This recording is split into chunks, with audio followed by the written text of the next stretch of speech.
Welcome once again to the official Colorado Sports Hall of Fame podcast. I'm Jim Saccomano. And I'm Dave Plati, and we are your co-hosts. Between us, we have 88 years of experience working in media relations in Colorado sports. Myself with the CU Buffaloes, and Jim with the Denver Broncos.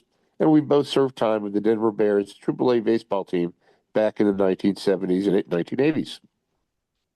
This week, we continue our reveal of 150 significant moments, including ranking the top 50 in state of Colorado sports history as we head into the state's 150th birthday this August 1st. That's the date Colorado was admitted to the Union as the 38th state in 1876. A select committee of 10 veterans with over 275 years combined involving covering or working in sports in the state of Colorado are selecting the moments that we will count down at the rate of 5 per week and then daily for the top 10 come the end of July. Now, we've already covered numbers 150 to 136 in our last three podcasts. So this week, we are going to be revealing the next five, numbers 131 to 135.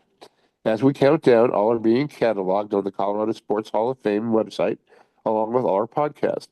So if you want to go back and see what our first 16 were, well, our first 15, sorry, you can go to that website, which is coloradosports.org. Click on the menu bar and then the top 50 moments, and you'll see the list of all come up, or listen to each of our podcasts to hear them that way. But first, we've been revisiting other moments in Colorado sports history in or around the date we release our podcasts, those that aren't in the 150. Dave has identified over 1,940 of these, 1,940, all chronologically by date that signifies their importance at the time.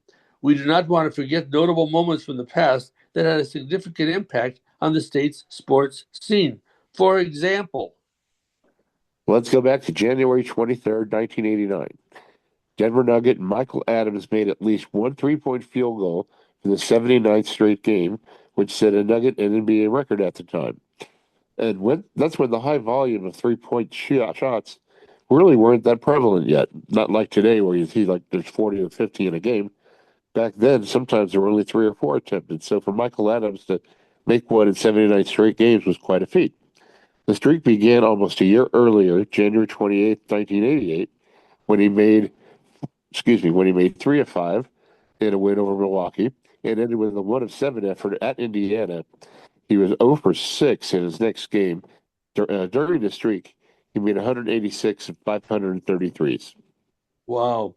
On January 26, 1990, Trinidad Junior College defeated the Air Force Junior Varsity 61 to 45 to establish a national record for consecutive home wins with 130.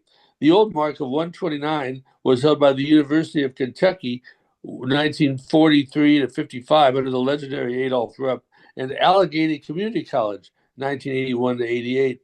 The Trojans, coached by Jim Tupel, started the streak in January 1980.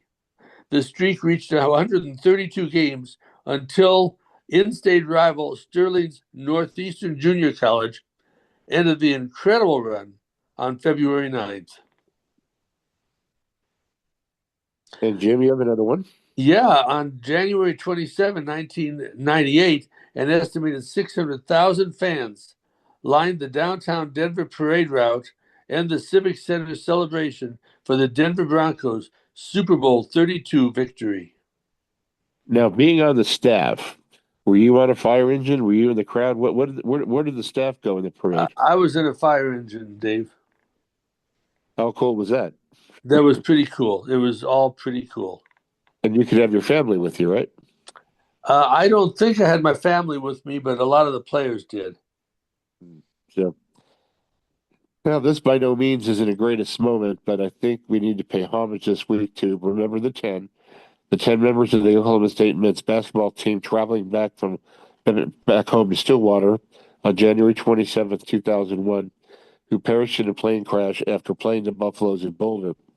The team departed Jeffco Airport on 3 charter planes, but the third plane never made it out of the state, crashing in a light snowstorm just outside of Strasburg, east of Denver.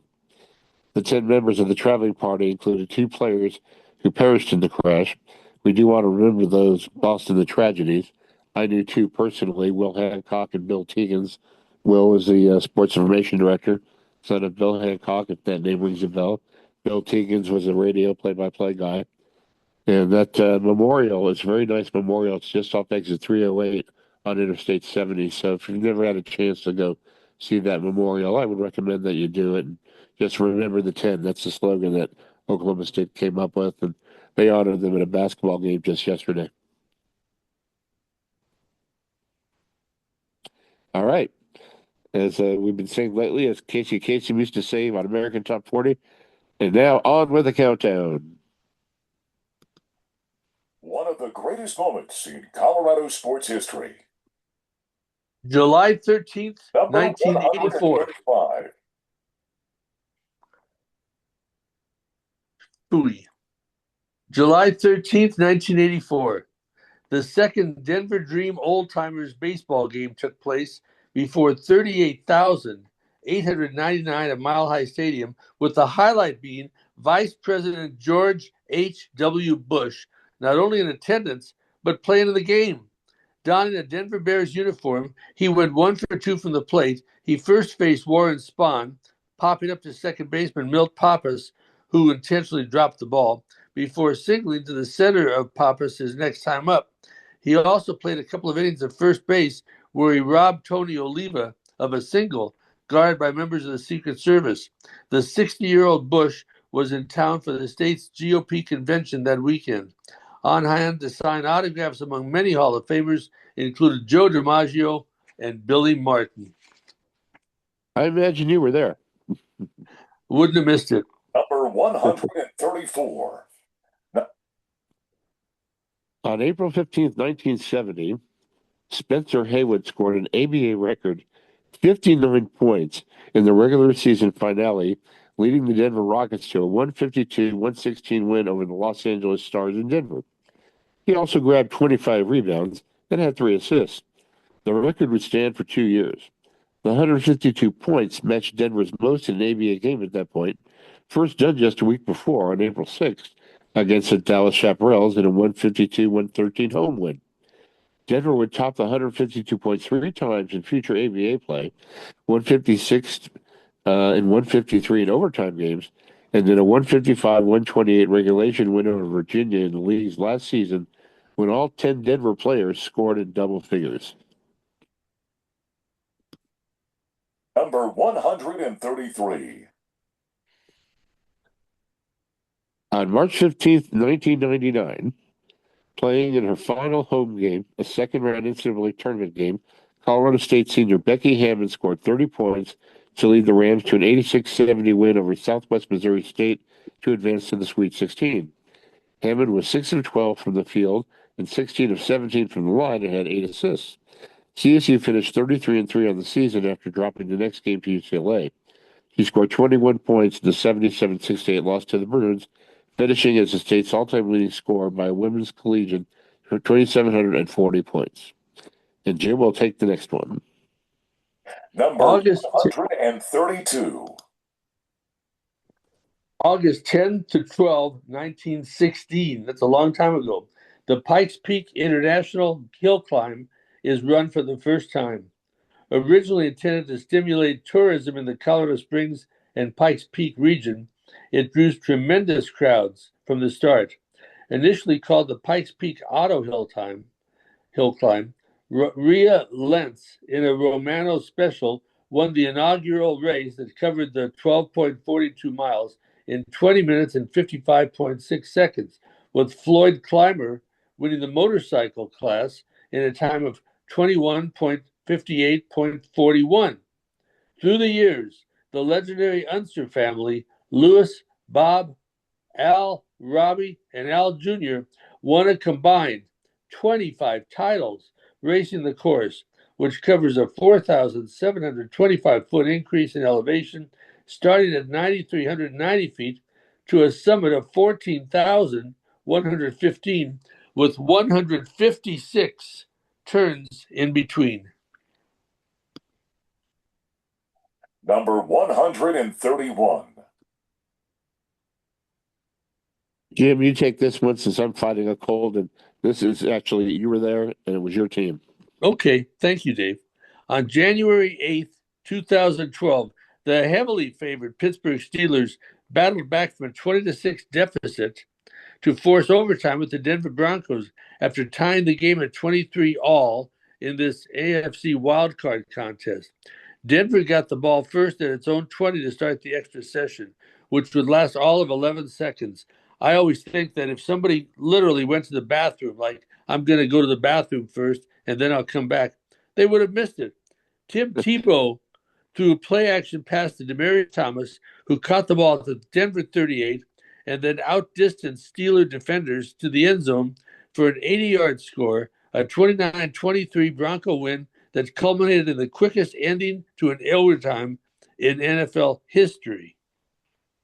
And here is the call of the touchdown by Demaryius Thomas by KOA Radio's Dave Logan. Denver's football, first snap of overtime here, tied at 23. Line of scrimmage, the Bronco 20. Shotgun for Tim Tebow. Short motion is Eddie Royal. 10, play fakes in the pocket, sets, throws, pass, caught. Demaryius Thomas out over the 45, midfield. Here we go, 40, 35, foot race, 20, 15, 10, touchdown, Denver, it's over. It's over in Denver.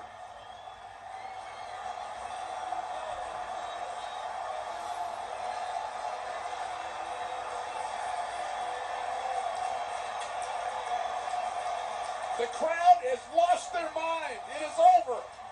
The first play of overtime. A play fake by Tim Tebow. A pass to Demaryius Thomas to the end zone. An 80-yard play.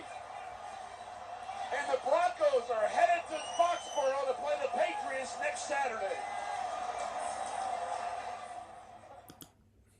Now that play took 11 seconds. Now I would be, if I didn't bring this up, being a Buffalo, the previous quickest end to an overtime was in 16 seconds, and that was by David Williams, a former quarterback. Chicago.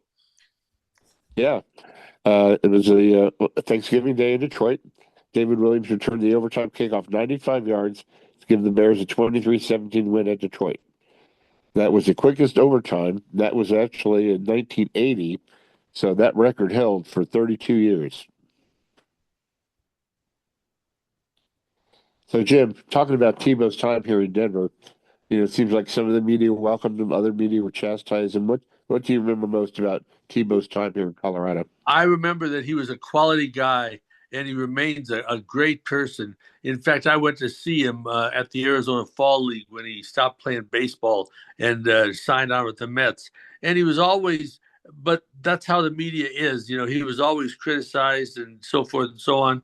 But he remains a tremendous person. As you may know, he's doing a revival thing in Denver sometime in the next couple of weeks, and he was electric, Dave. He was electric, and I wanted Josh McDaniel to take him because I said, "What if he's Tim Tebow?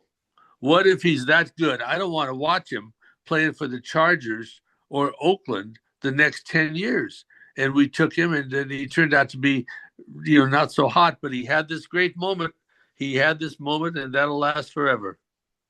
And of course, sometimes the media doesn't like when their players or athletes make religious references, and they often edit them out. And I remember I was criticized once for including quotes on a quote sheet when a player made a reference to God or Jesus, and I was like, I'm not going to change a player's quote just because some media person might be offended by it.